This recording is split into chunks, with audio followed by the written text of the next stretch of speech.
¿Qué es la salud dental? ¿Cómo asumirla? Y sobre todo, ¿cómo mantenerla en forma? Cuando hablamos de salud mental, hablamos específicamente de que hay un bienestar en el área psicológica, en el área emocional y en el área social. No vivan su vida como si fueran unos robots automáticos, no sean NPC. La persona que tiene un rol en el juego, pero no participa de sus propias decisiones. Para mí, y en mi concepto, hay algo muy importante que nos activa negativamente y es la culpa. Que nosotros seamos conscientes de nuestro proceso propio, ¿sí? Que no hay ninguna persona en el universo igual que nosotros. Ojo, la gente cree que los terapeutas dan consejos y la verdad es que no. Sí, está siendo afectada la salud mental por las redes sociales, por el mal uso, por la información falsa o la información negativa y por la vulnerabilidad de las personas que están inmersas en estas redes sociales. El arte es un factor protector increíble y nosotros como bailarines tenemos una ventaja, como artistas y bailarines tenemos una ventaja increíble, y es que cuando nosotros nos sentimos mal podemos gestionar esa emoción a través de música. Podemos comunicar y expresar, y eso resulta bastante liberador. Mucho hemos escuchado en los últimos tiempos acerca de la salud mental, pero así como lo escuchamos mucho, de esta misma manera le prestamos poca atención. Es algo que vamos a tratar el día de hoy.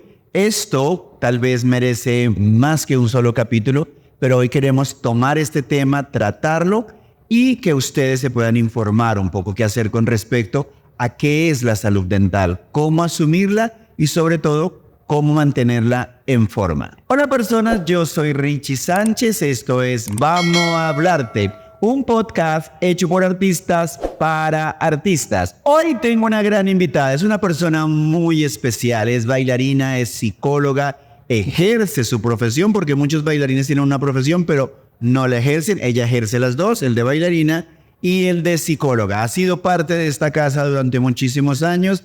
Es una persona muy cercana a mi vida y ella es Karen Lorena Herreño. ¡Ah! La novia de Arcano, por eso le va a poner muchos aplausos y corazones. Karen, pero yo le digo Cari. Aquí le decimos Cari. Cari, gracias por venir, de verdad. Yo quería tocar este tema hace muchísimo tiempo, pero qué mejor que alguien que conoce la danza, que conoce de lo que estamos hablando, sobre todo que me conoce a mí y Arcano, y somos una sola familia. Gracias por venir. No, pues muchísimas gracias a usted por la invitación. Gracias por darse la oportunidad de tener este espacio. Siento que es fundamental que hablemos de la salud mental porque pues básicamente casi nadie habla de la salud mental, o lo hablan mucho pero con un estigma gigante. Entonces pues la verdad agradezco mucho la oportunidad y nada, estoy muy feliz de estar acá. Bueno, entonces echémosle diente a esto de una vez. Cari, yo últimamente he estado investigando, estudiando mucho acerca de la salud mental por cosas que pasan a mi alrededor. Nosotros como artistas nos preocupamos mucho por la salud del cuerpo, por el bienestar del cuerpo. Pero nos olvidamos que la salud mental no es para los locos. La salud mental es para el día a día. Cuéntanos desde tu profesión de psicóloga, ¿qué es la salud mental? Bueno, pues efectivamente la gente considera que la salud mental es ausencia de trastorno mental y no es solamente eso. Cuando hablamos de salud mental hablamos específicamente de que hay un bienestar en el área psicológica, en el área emocional y en el área social. ¿Sí? Hay un equilibrio en todas nuestras áreas de vida. Entonces, ese equilibrio se expresa también pasando y afrontando las dificultades que la vida nos pasa, que la vida nos muestra. Entonces no es solamente ausencia de trastorno mental, sino que también es muchas más cosas que nosotros necesitamos adquirir en nuestra vida. A lo chipchombiano, la salud mental no es algo solo para los locos. Ella lo dijo lindo, pero yo lo digo a lo rich, así para que todos entendamos mi chichombianidad. Sí, muchas veces he escuchado como cuando uno está, digamos, con las familias o con los niños o incluso con un colega bailarín, decirle como, oye, deberías ir a terapia. Es como, ¿qué? No, pues yo no estoy loco, yo no estoy loca. Y obviamente en mi cara hay una decepción porque realmente no es eso. Sí, realmente si uno te dice necesitas ir a terapia es porque necesitas fortalecer cosas, necesitas aprender cosas, necesitas afrontar situaciones de la vida que pues sí o sí se necesita de ayuda. Sí, a veces la gente piensa, yo puedo solo, yo puedo con todo, pero pues no. Bueno, nosotros como artistas, siento que por el día a día, por todo lo que hacemos, por con quienes nos relacionamos, estamos muy expuestos a que la salud mental se vea alterada, ¿sí? ¿Cuál es el primer paso para empezar a reconocer que mi salud mental es importante? Digamos que cuando nosotros hablamos de que nuestra salud mental está siendo pues afectada, tenemos que revisar nuestras áreas de ajuste. Por áreas de ajuste me refiero a el área personal, el área social, el área familiar, el área laboral. Cuando nosotros nos desarrollamos estas áreas, usualmente lo hacemos con un progreso y un ritmo. Cuando empezamos a sentir afectación o alteración en alguna de estas áreas, es cuando tenemos que empezar a mirar que hay un signo de alerta, hay un signo de riesgo. Es decir, también cuando nosotros empezamos a tener dificultades con las interacciones sociales, que me estoy peleando últimamente mucho con mi familia, con mis colegas, con mis compañeros, ¿sí? O por ejemplo, cuando dejo de cambio mi conducta alimentaria o cuando cambio mis hábitos de sueño, ¿sí? Ahí hay una dificultad que de pronto incluso nosotros no nos damos cuenta. Ese es como uno de los factores que nosotros tenemos que empezar a mirar, que hay un cambio, hay algo diferente en nuestra vida. Hay algo que estamos haciendo o que nos pone de tal manera que no es normal, que nos saca de nuestra normalidad. Hay algo que es importante y es que, y me alegra de alguna manera porque cada vez veo a personas cercanas hablando con normalidad. Fui al psicólogo. Sí. Y me ha pasado en estos días amigos cercanos, no, es que tuve que ir al psicólogo y yo, oh my God. Yo personalmente tuve problemas emocionales hace un tiempito, me mandaron al psicólogo y luego me dijeron, no, vaya al psiquiatra. No porque estuviera loco, sino porque necesitaba un profesional con un nivel más alto. Cuando yo entendí muchas cosas de lo que me estaban diciendo, tuve que empezar a reevaluar exactamente lo que tú dices. Habían muchas cosas que no estaban normal en mí, en mi comportamiento, y empecé a cambiar hábitos. ¿Por qué las personas nos cuentan cambiar hábitos? Que creemos que es lo que se conoce como el sistema de creencias, ¿sí? Porque el sistema de creencias es yo siempre lo he hecho así, yo creo así, yo hago de tal manera, es que siempre me he puesto el zapato derecho primero, es que siempre como con la derecha. Ese sistema de creencias, ¿qué pasa con esto? Bueno, pues tienes toda la razón. Digamos que a nosotros nos cuestan los cambios, ¿sí? Y el sistema de creencias se forma a lo largo de todo nuestro ciclo vital, a lo largo de todas las situaciones por las que hemos pasado. Entonces, yo te digo a ti, es que yo me cepillo con la mano derecha y fin, y ese es mi concepto, y eso es lo que yo hago, y ese es mi sistema de creencias, y si alguien me dice con la izquierda, pues yo voy a decir no.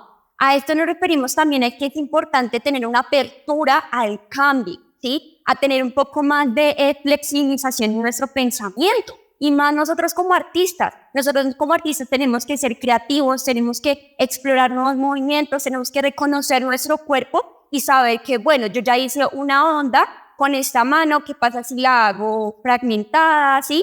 ¿Sí? Entonces tengo que reconocer y estar dispuesto a cambiar y tener esa flexibilidad cognitiva. Que lo podemos decir como que existe mucha gente terca, ¿sí? Que le cuesta mucho cambiar ese sistema de creencias porque siempre toda la vida lo ha hecho así, ¿sí? Entonces es un poco complicado, pero la idea, la recomendación es que tenemos que tener esa flexibilidad, porque de esa flexibilidad vamos a crear nuevas conexiones neuronales. Es decir, vamos a empezar al hacer cosas nuevas, nuestro cuerpo y nuestro cerebro empieza a crear nuevas conexiones neuronales y así eso, digamos, como que me va a funcionar más a mí en mi movimiento, en mi rutina diaria, en lo que sea.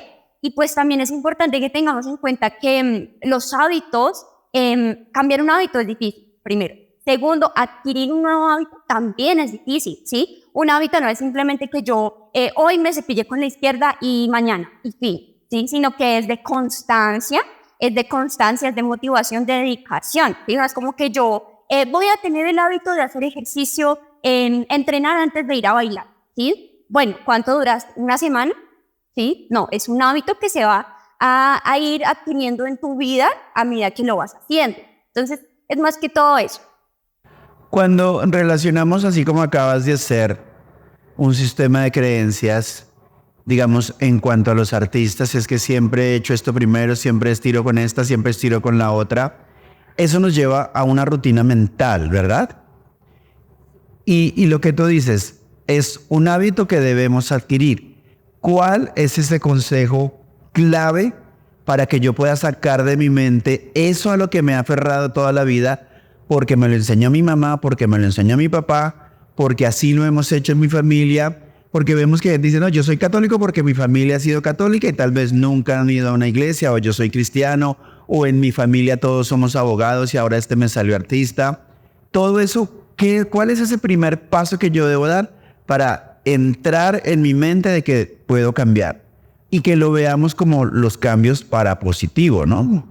Sí, digamos que podemos empezar con cambiar pequeñas cosas, ¿sí? Digamos que si empezamos a cambiar algo que teníamos, que es un hábito diario, que hacíamos todo el tiempo y lo cambiamos de la nada, ¿sí? Un cambio grande, pues se nos va a costar un poquito más, ¿verdad?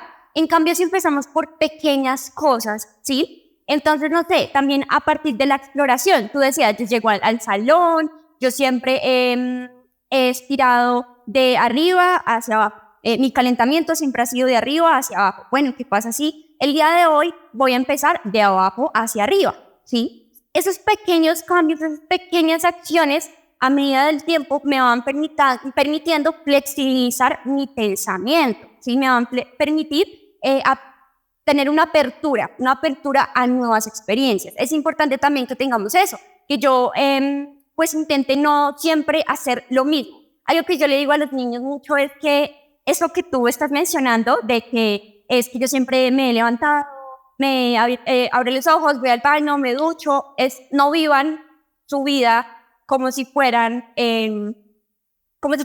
unos robots automáticos, ¿sí? Yo a ellos les digo como no sean NPCs. ¿No sean qué? No sean NPCs. NPC es el no player, sí, el jugador que no juega, ¿sí? Básicamente es como la persona que tiene un rol en el juego, pero no participa de sus propias decisiones.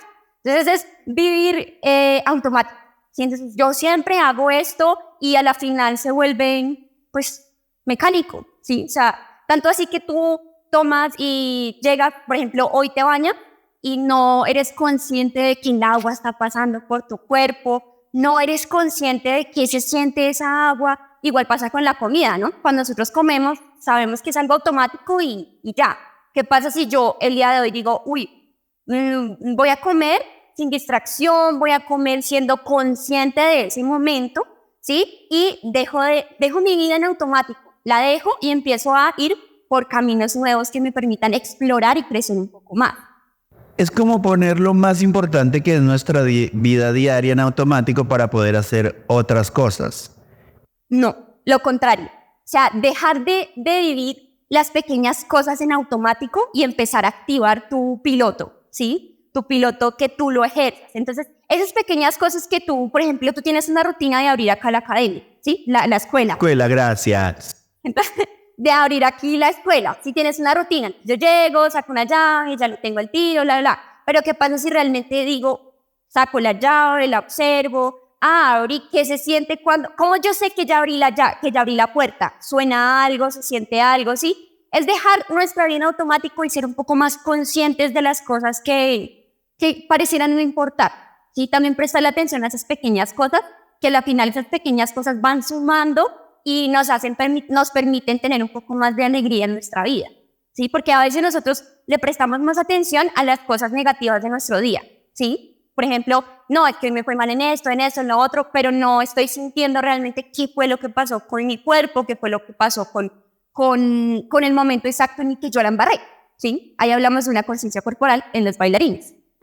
Ok, cuando hablamos de salud mental, para mí y en mi concepto hay algo muy importante que nos activa negativamente y es la culpa.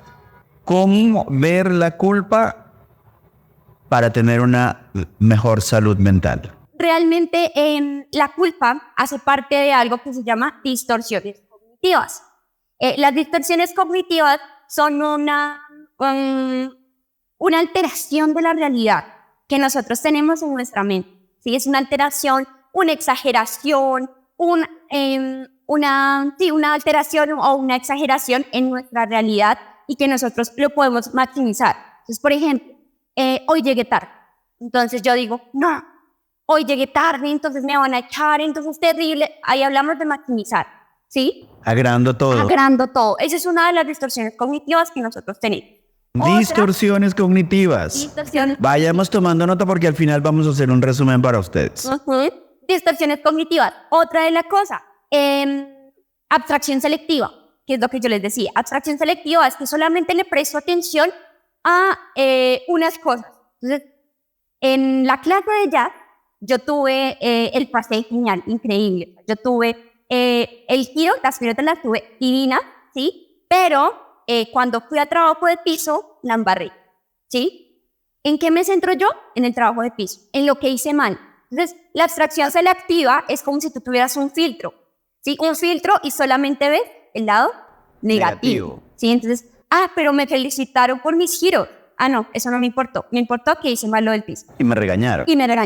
¿Sí? Pero no vi lo otro.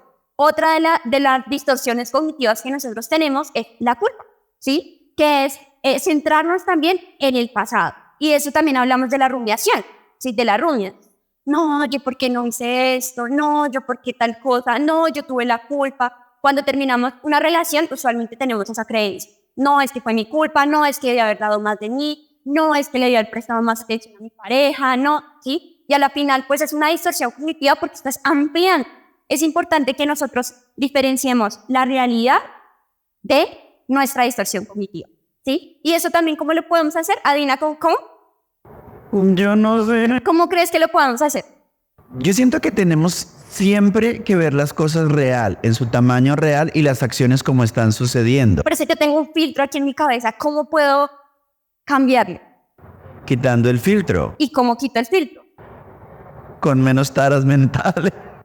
Con ayuda de un profesional. ¿Sí? Terapia. ¿Sí? Terapia, porque la terapia nos va a ayudar, nos va a enseñar, nos va a mostrar los caminos. ¿Sí? A veces hay personas que dicen como, no, es que yo no voy a terapia porque es que mi terapeuta es mi director. Es que él es mi terapeuta. ¿Sí? Eso no es bueno, ¿verdad? ¿Sí? ¿Por qué consideras que eso no es bueno? Pues porque yo soy un profesional en unas cosas. Y cuando yo voy a asumir una terapia, quiere decir que yo tengo que tener el conocimiento y las herramientas profesionales para ayudar a una persona. Porque yo siento que a veces acudimos al mejor amigo y él va a decir ciertas cosas desde su percepción, pero lo que yo siento es que un terapeuta justamente debe ser la persona menos cercana a uno. Totalmente. Sí, porque a veces siempre que nos sentimos mal vamos y buscamos al amigo, el que me entiende, el que siempre me aconseja, pero ese es nuestro primer error. Exacto. ¿Qué es lo que pasa? Digamos que las personas tienen, aparte del estigma de la salud mental y de los terapeutas, tienden a acudir a personas que no tienen las estrategias para ayudar realmente. Entonces, yo me siento mal, tengo una situación difícil, ¿qué hago? Acudo a mi mejor amiga o a mi director. ¿Él qué va a hacer? Él me va a escuchar, claro. Yo voy a tener la posibilidad de desahogarme, ¿sí? Soltarlo. Él de pronto puede que me dé un consejo de acuerdo a tu perspectiva, ¿sí? Él está opinando sobre mi vida, ¿sí? Pero hasta ahí no hay nada más. No se va a solucionar. No voy a adquirir herramientas. Simplemente, de pronto, una recomendación o un consejo de parte de la experiencia de vida que ha tenido él, pero no directamente de un profesional que me va a brindar las herramientas. Esa es la dificultad, ¿sí? Yo les digo a los niños, tú le cuentas a un amigo o a tu mamá, te desahogas. ¿Y hay qué? Esa otra persona, ¿qué hace con la información? ¿Opina? ¿Te ayuda? ¿Opina sobre tu vida? ¿Te dice que todo va a estar bien? Lo ideal es que nosotros acudamos a una persona que realmente nos va a ayudar a gestionar y a solucionar. Ojo, la gente cree que los terapeutas dan consejos y la verdad es que no. ¿Sí? En terapia, yo no voy a hacer como uno, mira, primero tienes que hacer esto, segundo esto, esa es tu vida, vas a organizar tu vida de esta forma. No, en terapia no funciona así. En terapia, ¿qué funciona? yo te voy a direccionar a que tú mismo tomes la decisión porque es tu vida, pero yo te voy a brindar las estrategias que tú necesites, ¿sí? Y te voy a direccionar, pero no voy a opinar sobre tu vida. Ni a tomar decisiones. Ni a tomar decisiones. Las decisiones las tomas tú. A veces la gente cree y le encantaría que la terapia sea como tomar una poción y ya, mágica, de una, definitivo. Pues no funciona así porque también es un proceso. Sí, es un proceso que depende de dos personas, del terapeuta y de la otra persona. El terapeuta no puede hacer magia solo y la otra persona tampoco puede hacer magia sola. Cuando hablamos de salud mental, ¿dónde es el primer inicio de nuestro ciclo de la vida para que empecemos a entender que es algo normal, que tenemos que ir al médico así como cuidamos nuestro cuerpo, como cuidamos nuestra alimentación? ¿Cuál es el lugar donde por primera vez nos tienen que empezar a hablar de eso? Bueno, cuando nosotros hablamos de eso, específicamente tenemos que tenerlo en la primera infancia. Yes. Primera infancia. Todo empieza con la educación. Digamos que por eso también me pareció muy bonito enfatizar en la psicología educativa. Yo trabajo en un colegio de psicóloga educativa.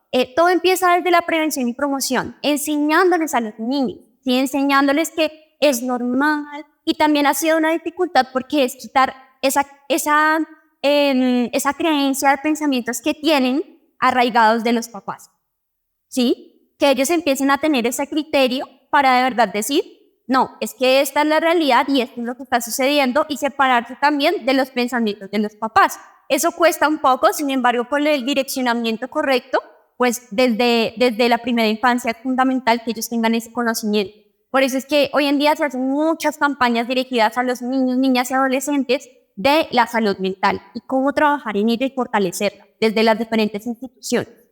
Es que deben existir más promoción de la prevención. Yo pienso que una palabra clave en la vida es la prevención, porque la confundimos con la solución. O sea, si yo tengo prevención, pues no voy a necesitar una solución, porque voy a estar trabajando en lo que debo hacer.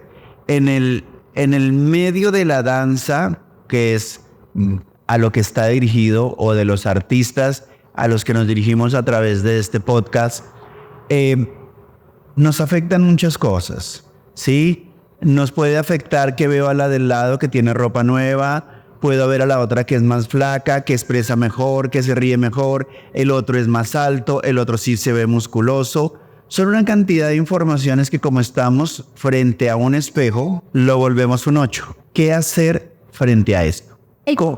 Compararnos con los demás. ¿Cómo tratar eso para tener una mejor salud mental? Todo empieza desde los autoesquemas. Todo lo que tiene que ver con el autoconcepto, con mi autoimagen, con todo lo que tiene que ver con los autos, ¿sí? Desde ahí hay que empezar a fortalecerlos, a tener un concepto real de qué soy yo, cuáles son mis capacidades, ¿sí? Y específicamente qué es lo que puedo llegar a hacer. Eso es lo primero que nosotros tenemos que fortalecer en nosotros como artistas, porque claro, siempre va a haber alguien mejor que nosotros. Siempre va a haber alguien mejor que nosotros. Pero ¿por qué no inspirarme y motivarme en vez de irme abajo? Compararme e irme hacia abajo, ¿sí? La idea, ¿cuál es? Que nosotros seamos conscientes de nuestro proceso propio, ¿sí? Que no hay ninguna persona en el universo igual que nosotros. No hay ninguna persona en el universo físicamente igual, ni con las mismas capacidades, ni los mismos pensamientos, ni las mismas experiencias, ¿sí? Es fundamental que tengamos eso en cuenta, primero. Segundo, que nosotros entendamos que yo puedo llegar a ser mejor si trabajo en ello, ¿sí? Siempre motivarme y decir, no lo puedo hacer hoy, mañana lo podré hacer, pero tengo que trabajar por ello, ¿sí? No es como que mágicamente llego y ya lo logro, no. Tercero, el proceso de esa persona es diferente al mío, ¿sí? Ahora, yo quiero llegar a lo que está haciendo ella. Bueno, pero tengo que pasar por un proceso. No es como que de la noche a la mañana yo ya sea igual que esa persona, ¿sí? O incluso es que yo no voy a llegar a ser nunca igual que esa persona. Tercero, puedo ser mejor, ¿sí? Pero con un proceso. Cuarto, la cuestión que yo necesito identificar es que todos nosotros necesitamos trabajar por ese objetivo y hay un proceso, hay un tiempo, ¿sí? No es que sea, como te decía, de la noche a la mañana, ¿sí? Es un proceso inobjetivo y no tengo por qué compararme con la otra persona porque la otra persona pasó por cosas diferentes que yo y yo tengo que disfrutar ese proceso por el cual yo he pasado, ¿sí? Si en estos momentos yo no sé hacer, si yo no sé hacer el split, ¿sí? No puedo hacer el split, pues voy a ir trabajando por hacer el split. Estamos tan preocupados por llegar a la meta que no nos fijamos de disfrutar el camino, el paseo. Es como la regla de la inmediatez. Todo lo quiero ya, todo lo quiero ahora. No quiero saber de procesos, yo quiero ya hacer todo y tener resultados inmediatos. Que es un fenómeno que nos llega a través de las redes sociales. Eso inevitablemente nos llega por eso, porque todo el mundo ve algo en internet. Yo lo quiero hacer, lo quiero copiar, lo quiero poner. Quiero hacer una pregunta también muy importante. El evaluarnos o ser evaluados en un salón de clase, ¿cómo puede ser la responsabilidad frente a la salud mental de un profesor, de un docente? El docente tiene que ser también comprensivo con el proceso individual de cada uno de sus estudiantes. Tiene que ser coherente, ¿sí? Con de dónde viene y a dónde quiere llegar. Eso es fundamental, porque pasa mucho que es la primera clase y entonces el profesor, ¿sí? El educador, le exige muchísimo y ¿qué pasa? Llega a una frustración esta persona, ¿sí? Que claramente todos en algún momento nos hemos frustrado y hemos tenido esa frustración por no hacer un paso, por no ir en el tiempo correcto, sí, hemos tenido esa frustración, incluso también por compararnos. Pero es fundamental que el profesor, el docente, sea coherente con el proceso individual de esa persona, ¿sí? Es importante que sea coherente. Segundo, tiene que saber cómo direccionarlo para que haga las cosas bien, ¿sí? Digamos que si todo está a base del miedo, pues ¿qué resultado va a obtener? Con miedo no va a tener resultados. Es a partir de enseñar con el cariño, con el amor, que hace que ese docente esté haciendo lo que hace, ¿sí? Porque si empieza, digamos, a tirar solamente odio y aspectos negativos, puede pasar dos cosas. Una, que la persona se motive más, puede pasar. O dos, que la persona se derrumbe, ¿sí? Y más que inteligente es de acuerdo a cómo sea la personalidad de esa persona, ¿sí? De acuerdo a la personalidad, pues la persona va a tomarlo como un reto o va a tomarlo como no voy a poder hacer nada, ¿sí? Tercero, es importante motivarlos, ¿sí? Que no importa un resultado, no importa si tú hoy no me haces 3 giros, yo necesito ver que te estás esforzando por hacerlo, que es diferente, ¿no? O sea, a veces los docentes, los educadores solo se preocupan por el resultado y no se preocupan porque realmente esa persona piense, ¿sí? Que no se preocupa porque esa persona realmente piense, que sea consciente de por qué no le está saliendo el paso. Sí, yo siento que como docentes en los salones de clase, a veces no somos capaces de entender la responsabilidad que tenemos, ¿sí? Que yo no quiero o no soy, o mi intención no es ser psicólogo, pero sí debo investigar el tema sobre todo porque yo voy a tener personas de todos los tipos, de todas las clases, y no puedo ni darle en un salón con una clase grupal a cada uno una cosa, sino que necesito empezar a manejar un mismo sistema dentro de la clase donde se puedan involucrar los alumnos y lo que tú dices, ¿no? Si yo se la monto a alguien, pues ese alguien va a reaccionar de una manera y tal vez los otros van a ver desde ese punto de vista. Si yo solo motivo a uno, pues los otros también van a tener que responder. Es como pensar que ser docente va más allá de enseñar paso. Entonces, ¿qué recomendaciones hay para este tipo de profesores que se inquieten hoy y digan, oiga, debo investigar, ser curioso, voy a averiguar cómo animar, qué es un sistema de creencias, qué es salud mental? ¿Qué es lo primero que yo debo hacer? ¿Qué puede ocurrir? ¿Qué podemos encontrar en la web, en las redes, para estudiar, para que seamos inquietos y diga, voy a mejorar, voy a tener más herramientas para hacer mejor mi trabajo?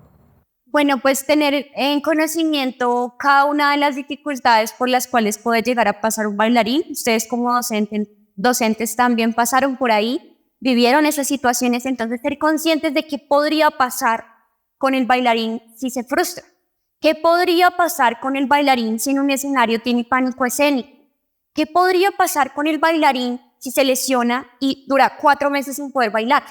¿Sí? Tienen que investigar y ser conscientes también de las palabras que ustedes dicen, porque a veces, claro, como educadores queremos lo mejor para los estudiantes, pero a veces tenemos frases o palabras hirientes a esos niños o a esas personas, a esos estudiantes. Tenemos que tener mucho cuidado con lo que decimos y cómo lo decimos, porque ahí podemos dañarle la carrera a un niño que quería bailar y no lo logró simplemente por nuestra verbalización.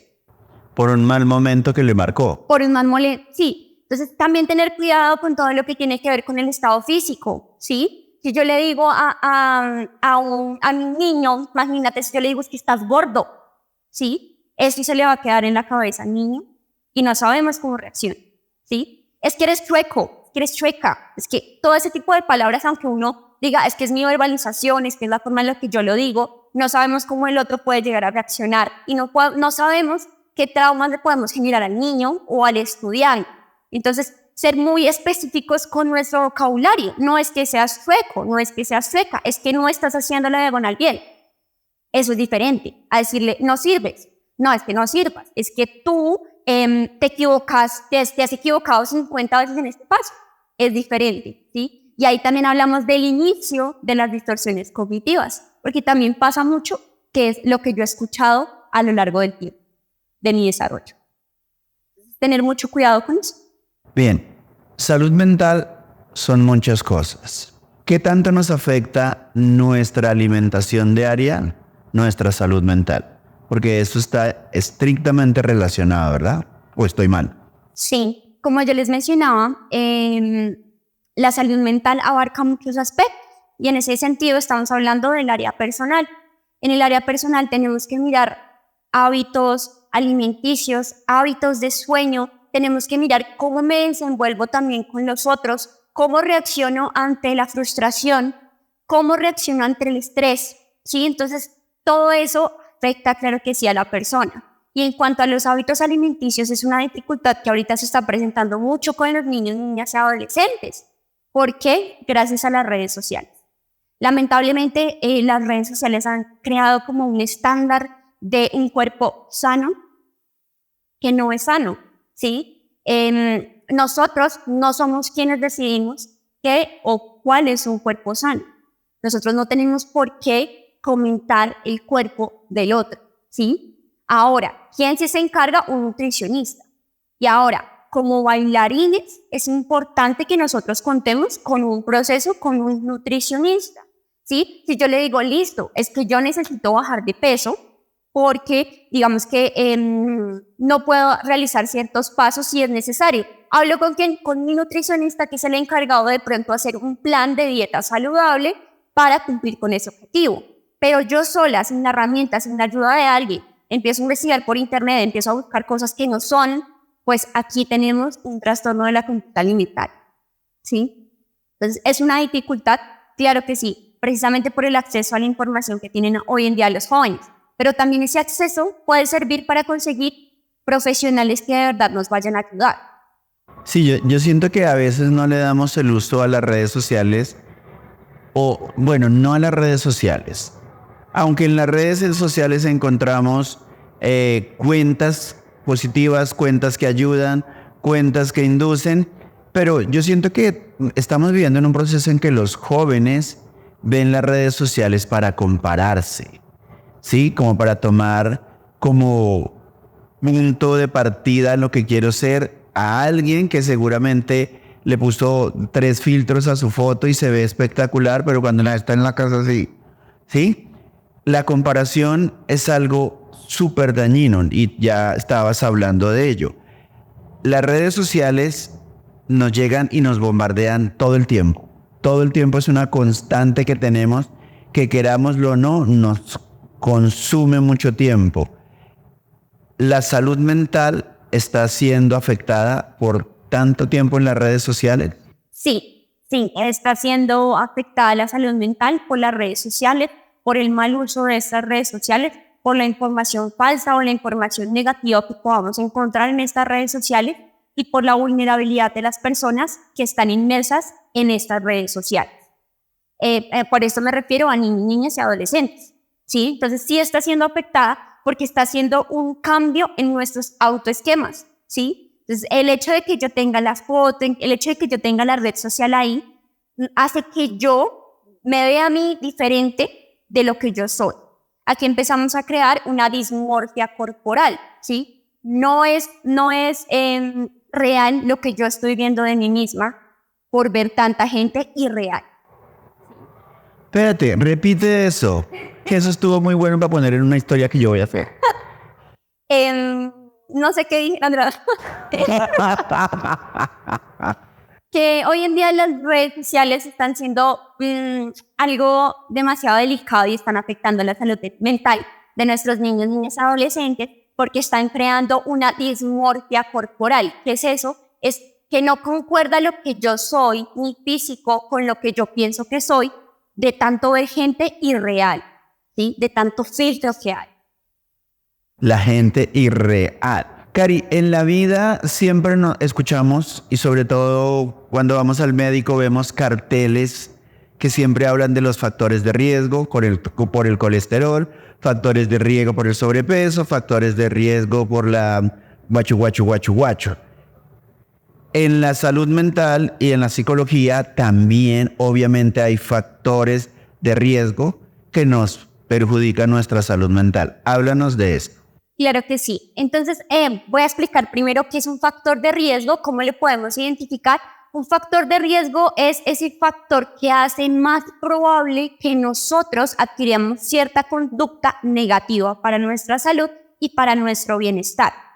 Ojo, porque a veces cuando decimos de conducta negativa, tenemos que pensar en dos cosas, que nos dé consecuencias negativas a corto o a largo plazo, ¿sí? Que a veces la gente piensa, no, es que esta conducta no me va a generar consecuencias negativas a corto plazo. Pero tenemos que evaluar a largo plazo si definitivamente te está brindando, consecuencias negativas. Un ejemplo, el consumo de sustancias psicoactivas, ¿sí? Eso es un ejemplo. Entonces, esos son los factores de riesgo que hacen pues, que nosotros seamos más propensos a. En ese orden de ideas, como factores de riesgo, tenemos una baja autoestima, ¿sí? Tenemos pocas redes de apoyo. Perdón, pongámoslo comparativamente en la danza. Estás diciendo una baja autoestima, lo primero. Personas que se comparan con otros y no se sienten igual, baila mejor, lo hace mejor, gira más, le sube la pierna, hace mejores contracciones. Eso, ubicándolo en la danza, baja autoestima. Baja autoestima, baja percepción también en mis capacidades, o sea, que yo no soy capaz de hacer eso que ella está haciendo y ni lo podría hacer, así sea con trabajo. No. Entonces, ese también tiene que ver. 2, distorsiones cognitivas, ya lo habíamos visto. Entonces, por ejemplo, magnificación, no me salió un paso, soy la peor bailarina del universo entero. Sí, magnificación, ¿sí? Otro tipo de distorsiones cognitivas también hace parte de los factores de riesgo. Tercero, digamos que pocas redes de apoyo, ¿sí? Cuando yo me siento mal, cuando tengo ese... Y vuelvo a parar. Redes de apoyo. Esta palabra yo se la escuché a esta señorita hace como 2 años y a mí me quedó sonando. Redes de apoyo. Y yo, ¿what? ¿Qué carajos es eso? Redes de apoyo. Bueno, redes de apoyo se conoce como todas esas personas que hacen parte de un círculo social que, como su nombre lo indican, me puedo apoyar en ellas. Me puedo apoyar en ellas puedo buscar y encontrar una mejor gestión emocional, me van a hacer sentir un poco mejor. Son esas personas que están ahí para nosotros cuando lo necesitamos. El parche. El parche. El cribo. El parche. El cribo. Sí. Sí, redes de apoyo. Digamos que también unas... ¿Pero las redes de apoyo es un factor de riesgo? Pocas redes de apoyo son un factor de riesgo. Ok, ya. Pocas redes de apoyo es un factor de riesgo. 4, el poco autoconocimiento, ¿sí? Cuando hablamos del poco autoconocimiento, no solamente me refiero al autoconocimiento corporal, ¿sí? Digamos que como bailarines tenemos un buen punto ahí porque se supone que nosotros tenemos que tener ese reconocimiento corporal, pero es un poco conocimiento en cuanto a la gestión emocional. ¿Sí? Es ese poco reconocimiento de la gestión emocional, ¿sí? Y baja gestión emocional. Eso también es un factor de riesgo.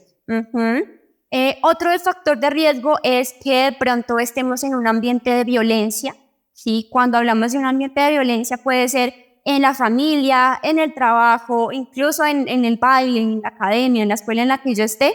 Eso también es un factor de riesgo para las personas. Perdón, cuando decimos violencia no quiere decir que se estén agarrando a golpes, ¿no? Porque la violencia también está De muchas formas. Explícita de muchas formas. Una mala palabra, una mala mirada, el mal ambiente llegó esta. Sí, a eso también son ambientes de violencia para que no creamos que solamente son agresiones físicas. Está la psicológica, la económica, la verbal. Bueno, hay diferentes tipos de violencia. Para otro podcast. Para otro. Sí. Digamos también dificultades pocas habilidades en la persona. Cuando hablamos de pocas habilidades es de pronto que no tiene la habilidad para afrontar las diversas situaciones de la vida, ¿sí? No tiene esa tolerancia a la frustración, no tiene de pronto esa apertura a los cambios, ¿sí? Todas esas cosas de la propia persona son también características que pueden llegar a ser factores de riesgo, como por ejemplo que la persona no crea en sí misma, ¿sí? Que no crea que es capaz. Ahí nos devolvemos también un poco a los autoesquemas. Y existen muchos más factores de riesgo, pero entonces también siento que es hora de hablar de los factores protectores. Eso, porque eso es puntual, porque es lo que más nos interesa que conozcamos. Como que conocemos muchas cosas malas, pero no sabemos que todo eso también tiene un montón de cosas positivas en la vida. Factores protectores. Bueno, los factores protectores son lo contrario. Es decir, los factores protectores... ¡Bingo! Los factores protectores son esos factores, ese conjunto de acciones que hacen que disminuya la probabilidad de la conducta negativa. Entonces, son los que nos acobijan. En ese orden de ideas, como Richie ha estado tan atento a lo que le he mencionado, cuéntame cuáles podrían ser algunos factores protectores de acuerdo a lo que yo te mencioné. Tener una buena red de apoyo. Personas que puedan ser neutrales, personas que puedan aconsejarme, pero también que me guíen hacia los profesionales. O sea, valorarme como soy. Si yo me conozco y me valoro, de ahí es una autoprotección. Que yo me acepte como soy, me valore y lo que quiero cambiar, lo haga a partir de mi autoconocimiento. ¿Voy bien, profe? Excelente. Pienso que otro factor protector también tiene que ser el cuidado personal. Sí, pautas de autocuidado. Claro, porque si yo me cuido, o sea, ¿quién mejor para cuidarme que yo? Porque yo sé que me hace daño.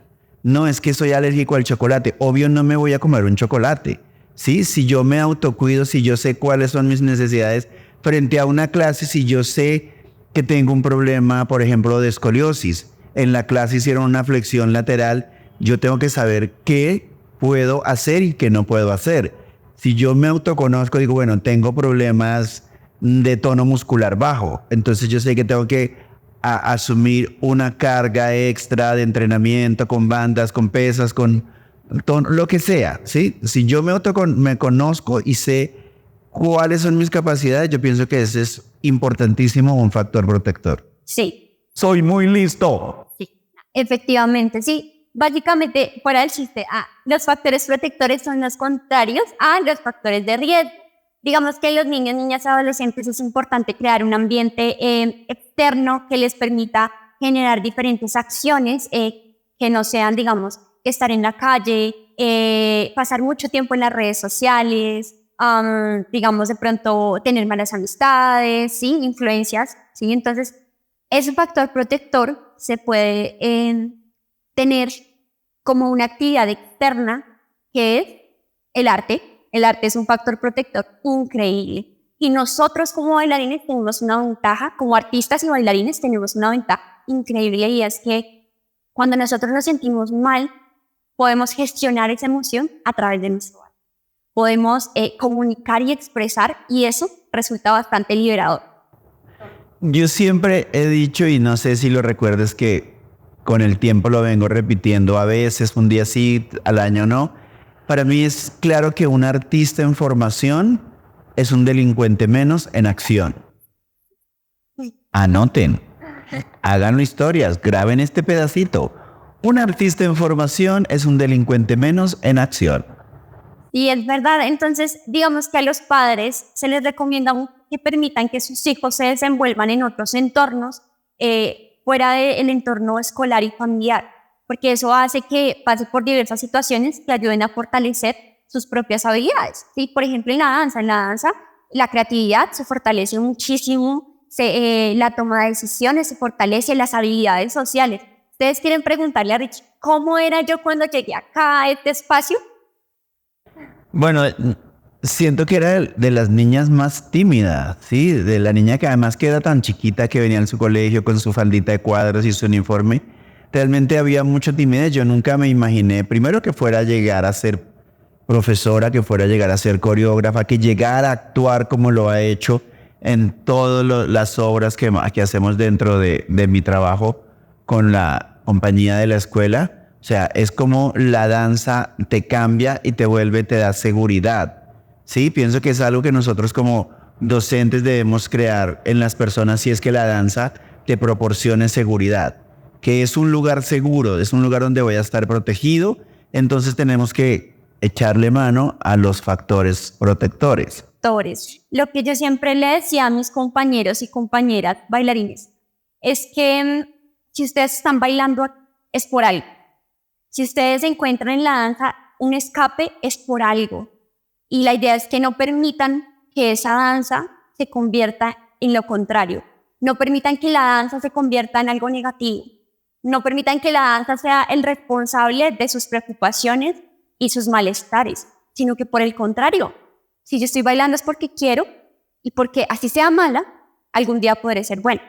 Si no podemos echarle la culpa de nuestras cargas a la danza, porque siento que como estamos hablando en este momento, nuestra danza es un factor protector. Debemos hacerla. Pero puede ser un factor de riesgo. Depende de cómo lo veamos y con quién nos relacionamos. Sí, porque claro, para mí la danza es mi protección. Cuando yo estoy mal, corro a la danza. Cuando yo estoy frustrado, corro a la danza. Cuando estoy feliz, corro a la danza. Pero también a lo largo de mi vida me encontré con maestros. De hecho, quienes me conocen saben que yo cargo un palito, un bastón y le digo Teodoro. Y eso yo lo implementé en mi vida como docente, como burla de un maestro de ballet cuyo nombre no diré, pero en su conciencia está, Teodoro, que tenía un palo y literalmente nos golpeaba. Cuando uno sentía en las nalgas, en las piernas, en la espalda, y yo era, este hijo de su madre, ¿cómo nos pega? Una vez no estaba tan lejos de mí que lo único que hizo fue quitarse el zapato y mandárnoslo, ¿sí? Entonces, también, ¿con quién me relaciono? No, yo uso eso como risa y la gente se ríe cuando yo saco el palo, sueltan la risa. Jamás he agredido a nadie con el palo porque es una cosa simbólica que yo he usado. Pero también necesitamos entender que debemos sentirnos protegidos, que yo puedo hacer que una persona no vuelva. De hecho, hoy, justamente cuando estamos grabando esto, tuve un taller de herramientas pedagógicas con todo el equipo de profesores de la escuela y fue algo magnífico. Y es algo que yo pienso que todas las personas que tengan un grupo o que tengan una escuela necesitan espacios de conversación. Hace unos días estábamos por iniciar un ensayo con mis estudiantes, pero yo decidí sentarlos y que nos contaran qué piensan de la danza, qué es la danza para ellos. Y seguro que muchos nos sorprendimos de escuchar que era la danza para el de al lado, porque trabajamos con las personas, pero no sabemos por qué bailan, por qué lo hacen, qué significa en su vida. Y escuchábamos cosas que yo decía, wow, jamás imaginé que para esta persona la danza fuera tan importante, o para alguien que yo creía que era importante, era algo parchado, ¿sí? Entonces, esos espacios de diálogo, estos espacios de conocer con quienes trabajamos, de que el equipo de profesores se enterara qué piensa este. Muchos no sabían qué bailaba el otro, hace cuánto empezó, que hacía otros estilos. Fue muy enriquecedor. Fue una mañana increíble donde todos dijimos, wow, ¿sí? Es un taller que yo suelo dar, pero este taller casi que hoy se volvió colectivo y todos empezaron a aportar y a hacer cosas. Y eso hace que nosotros estemos preparados para brindar un mejor servicio a nuestros estudiantes, a nuestros bailarines. ¿Y todo para qué? Para tener una mejor salud mental, un mejor espacio de recreación, de formación. Porque para algunos la danza puede ser solamente recreación. Pero si es recreación, nadie quiere divertirse haciéndolo mal. Todos queremos hacerlo bien. Entonces son como todas estas herramientas. Cari, resumiendo todo lo que hemos hablado, danos una pasadita por todos esos conceptos que nos has recomendado y si tienes algún consejo especial para que todos empecemos a ver la salud mental tan normal como es. Sí, bueno, de los conceptos que vimos fue distorsiones cognitivas, que básicamente es una visión filtrada de la realidad o magnificada de la realidad o errónea como tal. También vimos lo que era la dismorfia corporal, que no concuerda lo que yo soy con lo que realmente pienso de mí. Y eso ligado a las redes sociales principalmente, ¿no? Principalmente. También vimos lo que eran los factores de riesgo, los factores protectores. Vimos también cómo influye de pronto la creencia de la salud mental, en que yo no busque ayuda de un profesional externo. Vimos qué es la salud mental. Y este estigma que se presenta en la sociedad y en los bailarines. Y no sé, creo que no se me escapa nada más. No, pienso que ahí ha estado como todo condensado y si nos faltó algo, usted le hace devuelve el video y ahí está. ¿Y algún consejo que nos quieras dar? Algo en lo que nosotros como individuos debamos empezar a trabajar. Primero, bueno, algo que se me olvidó del pasado es que también vimos la apertura al cambio. Es importante tener una apertura al cambio, pues porque eso nos va a ayudar a crecer y nos va a ayudar a adquirir nuevos hábitos y también pues quitar esa automatización de lo que nosotros somos, de vivir al mecánico, sino que nos va a permitir también estar en el aquí y en el ahora. Ahora sí, ¿qué pregunta hiciste? No, que si había algo que nos quisieras recomendar especialmente. Total, es importante que nosotros tengamos pautas de autocuidado, para finalizar, pautas de autocuidado con nosotros mismos, que tengamos en cuenta las diferentes acciones que podemos hacer para cuidar de nosotros mismos, como lo es de pronto ir al médico, ¿sí? Chequeos médicos, ir a terapia, ¿sí? También realizar una actividad física, ejercicio, dormir bien, alimentarme bien, todo eso en cuanto a la salud física. En cuanto a la salud emocional, pues hablamos de que tenemos que reconocer nuestras emociones y tenemos que gestionar bien nuestras emociones. O porque la palabra no es controlar, que nosotros no controlamos las emociones, sino que las gestionamos.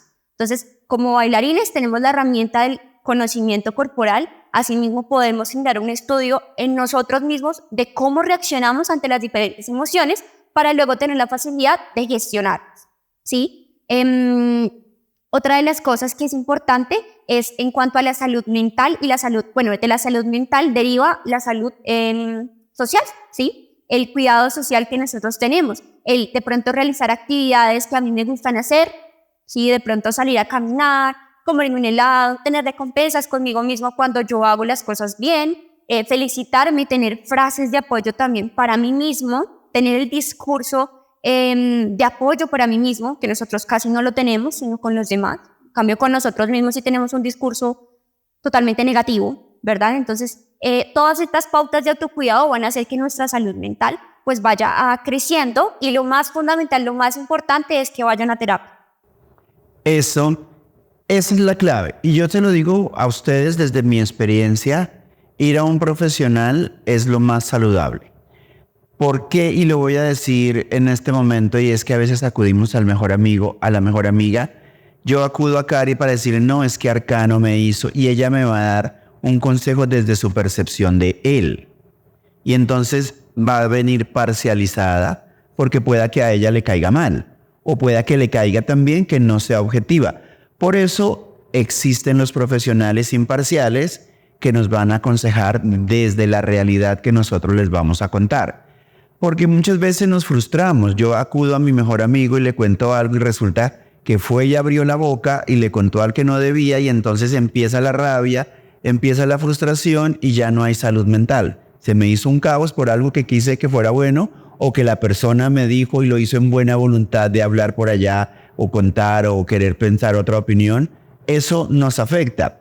Así como nosotros como artistas nos molestamos que contraten personas que no están preparadas para hacer nuestro oficio y lo escuchamos a diario, pero ¿por qué llaman a estas personas si no bailan? ¿Por qué llaman a este si no es un buen músico? Porque nos enojamos porque llaman a personas que no son profesionales a hacer nuestro trabajo. Póngase en el trabajo de un psicólogo y de un terapeuta que estamos buscando las ayudas con personas que no están preparadas para hacerlas. Ese es mi consejo. Busquemos personas preparadas para hacer esto porque son personas que han hecho una carrera, que se han quemado las pestañas aprendiendo y que están al alcance de la mano. Nuestra salud, el sistema de salud los cubre. En la mayoría de los casos te remiten. Entonces aprovechémoslos. Hay muchos particulares a los que también podemos acudir, ¿no? Porque si el sistema de salud no me da la cita o me la da para dentro de... Bueno, yo en julio pedí una cita del nutricionista y la tengo en diciembre. Ya casi es diciembre. Entonces, chicos, prestemos atención a todas estas cosas. Y quiero decirles, vean este podcast, repítanlo, compártanlo, por favor, porque hay mucha información que vale la pena ver, devolver, adelantar, compartir. Sí, para mí es maravilloso y me siento súper feliz de que, Cari, que hayas estado con nosotros y sobre todo me siento muy orgulloso de la elocuencia con que manejas tu profesión. Es fantástica. Muchas gracias por la invitación y obviamente gracias por decirme eso porque la persona que está aquí sentada al lado mío ha sido parte de mi proceso de formación, no solamente a nivel profesional, sino también a nivel personal. Entonces él me ha direccionado mucho y pues lo amo. Personas, esto es Vamos a Hablarte, un podcast hecho por artistas para artistas. Como siempre nos despedimos pidiéndoles el favor, toquen la campanita para que les llegue toda nuestra información, síganos en Instagram que ahí hay resúmenes muy chéveres para compartir, suscríbanse, comenten, hagamos que YouTube nos promueva y que esto llegue a muchas más personas. Saludos a todas las personas de Latinoamérica que sabemos que nos ven, ya tenemos muchos en España. Saludos a todos ustedes, de verdad ustedes son los que han hecho que esto sea un éxito y que podamos seguir haciendo nuestro trabajo aquí con mi socio Arcano, que un día lo voy a sentar acá y lo van a conocer. Muchas gracias a todos, vamos a hablarte. Chao, chao.